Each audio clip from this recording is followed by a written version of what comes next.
ইয়াতে যেতিয়া এই মানে মৌ আৰু আপোনাৰ বাদুলি এৰি যে আপোনাৰ আজি মোটামুটি 2015 চনৰ পৰাই ইয়াতে মৌ বাস কৰি আছে।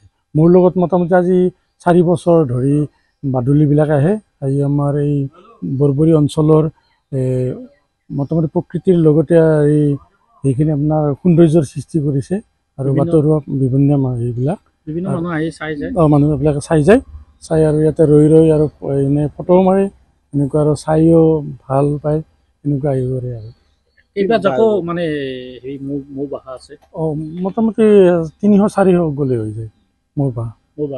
ক্ষতি হৈছে নে? ক্ষতি এনেকুৱা ক্ষতি কৰা নাই আৰু মানে বেলেগ চৰাই যদি কেতিয়াবা আপোনাৰ হেৰি কৰে তেতিয়া অলপ 2-এটাও হেৰি কৰে আৰু এটেক কৰে। বাদুলি আপোনাৰ মোটামুটিতো 600-700 গলি আহে আৰু হয় আপোনাৰ ৰাতিপুৱা এই থাকে আৰু 5টা বজাৰ পৰা আপোনাৰ সন্ধিয়া 5টামান বজাত ওলাই যায়।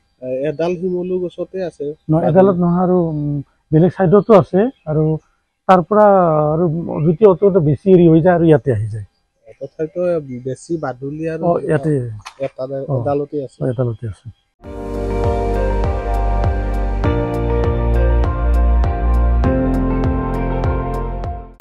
আপুনি চাই আছে ND24 সৰ্বশ্ৰেষ্ঠ নহয় সৰ্বোত্তমৰ দৌৰা।